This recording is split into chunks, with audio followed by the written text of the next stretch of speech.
नमस्कार दोस्तों, मैं हूं अमोल। पीएससी एक्सपर्ट में आपका स्वागत है। आज हम लोग बात करेंगे चार्टर एक्ट के नए एक्ट की। जी हाँ, 1833 में हम लोग आ चुके हैं। 1813 हम लोगों ने पहले पढ़ लिया। आज हम लोग पढ़ेंगे 1833 का चार्टर एक्ट।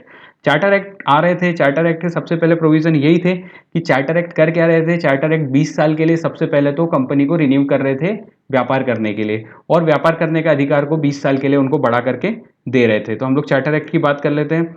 देखिए क्या हो रहा था चार्टर एक्ट का सबसे, ये वाले चार्टर एक्ट को आने के लिए तो सबसे इंपॉर्टेंट पॉइंट था औद्योगिक क्रांति। 1760 से 1840 के बीच सभी जानते हैं कि ब्रिटिश वर्ल्ड में या यूरोपीय वर्ल्ड में औद्योगिक क्रांति हुई। अब औद्योगिक क्रांति में दो चीज हो रही थी। पहली चीज कि उनको कच्चा माल चाहिए था भारत से, जिससे वो वस्तुएं बना सके, और फिर उनको बाजार भी चाहिए था जहां वो वस्तुओं को बेच सके। तो अब उसमें उसको दिमाग में रखते हुए यह एक्ट बनाया गया था। और इस एक्ट को, ठीक है, इस एक्ट को भारत सरकार अधिनियम या सेंट हेलेना अधिनियम भी कहा जाता है। क्वेश्चन आ सकता है सेंट हेलेना अधिनियम किस सन में आया था, या सेंट हेलेना अधिनियम को किस सन में लेकर के आए थे। क्या है सेंट हेलेना अधिनियम, या आपको सेंट हेलेना अधिनियम के बारे में पूछा जा सकता है। तो इसलिए चीज को माइंड में रखेंगे कि सेंट हेलेना अधिनियम को 1833 में जो चार्टर एक्ट आया था उसी को सेंट हेलेना अधिनियम कहते हैं। चलते हैं आगे, इस एक्ट के प्रोविजन के बारे में बात करते हैं कि यह एक्ट था क्या।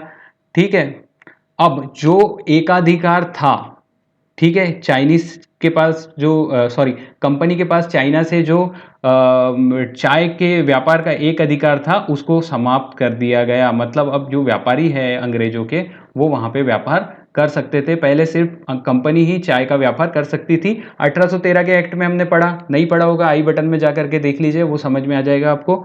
आगे चलते हैं अब इसमें। अब दूसरा पॉइंट क्या था, गवर्नर जनरल को, अभी तक क्या हो रहा था, तीन बड़ी प्रेसिडेंसीज थी, मुंबई, बॉम्बे, मद्रास और कलकत्ता। तो कलकत्ता का जो तो सुप्रीम था, जिसको हम लोग गवर्नर जनरल के नाम से जाते थे। अब इस एक्ट के बाद उस गवर्नर जनरल को बदल करके भारत का गवर्नर जनरल कहने कहा जाने लगा। भारत का गवर्नर जनरल मतलब अब अंग्रेजों को ये क्लियर हो गया, या पूरे वर्ल्ड में उन्होंने ये मैसेज दे दिया कि भारत पे हमारा आधिपत्य है, हम उसको कलकत्ता से रूल कर रहे हैं, और भारत का गवर्नर जनरल वहां का प्रमुख व्यक्ति है। ठीक है, आगे चलते हैं अब। तो याद रखेंगे, गवर्नर जनरल को, भारत का गवर्नर जनरल कब से कहा जाने लगा, तो 1833 के एक्ट से। ठीक है, अब इसमें देखिए क्या हो रहा है, गवर्नर जनरल ऑफ इंडिया तो बना दिया, तो गवर्नर जनरल बना दिया, अब उसको बंगाल में रख दिया। तो जो प्रेसिडेंसीज उसके अंडर में आती थी, बड़ी प्रेसिडेंसीज थी, जो मेन प्रेसिडेंसीज थी वो थी बंबई और मद्रास। तो उनकी विधायी शक्तियों को समाप्त कर दिया जाए, उनकी लेजिस्लेटिव पावर को वहां पर कम किया गया।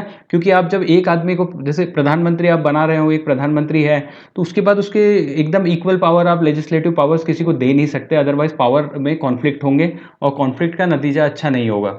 जब भी पावर में कॉन्फ्लिक्ट होते हैं या दो सेम पावर के व्यक्ति टकराते हैं तो विनाशी होता है। ठीक है, तो ये वहां पर हो गया। अगला पॉइंट चलते हैं। अगला पॉइंट क्या है इसका,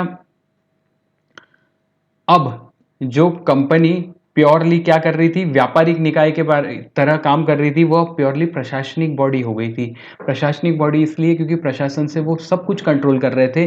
वो मिलिट्री कंट्रोल कर रहे थे, वो आपका जस्टिस कंट्रोल कर रहे थे, वो आपका रेवेन्यू कंट्रोल कर रहे थे, वो आपके टोटली कर प्रणाली को कंट्रोल कर रहे थे, वो आपसे कर वसूल रहे थे। तो बात ये थी कि यहाँ पे अब कह दिया गया कि भाई अब ये व्यापारिक कंपनी नहीं रह गई है, ये टोटली एडमिनिस्ट्रेटिव कंपनी वहां पर बन गई है।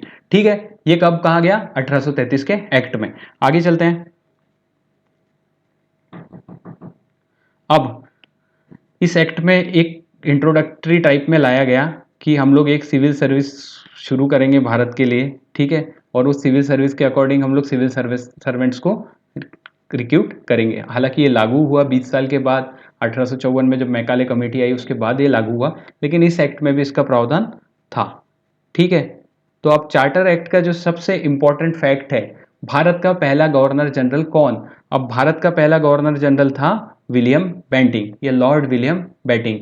लॉर्ड विलियम बेंटिंग भारत का पहला गवर्नर जनरल था। पहला गवर्नर जनरल ऑफ बंगाल कौन था, वॉरेन हेस्टिंग, विलियम बेंटिंग। आगे भी हम लोग पढ़ेंगे कि कौन क्या थे, ये एक फैक्ट की क्लास हम लोग अलग से करेंगे ताकि इसमें सिर्फ फैक्ट कवर हो जाए। वो फैक्ट देखिए क्या है कि थोड़ी सी टेक्निकलिटी है, board of control, board of director, ये सब चीज़ों में थोड़ा सा कन्फ्यूजन होता है।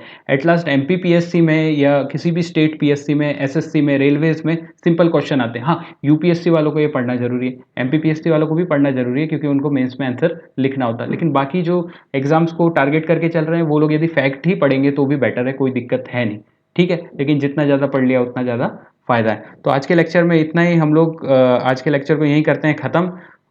सब्सक्राइब करिए, लाइक करिए, और वीडियो पसंद आया तो शेयर करिए।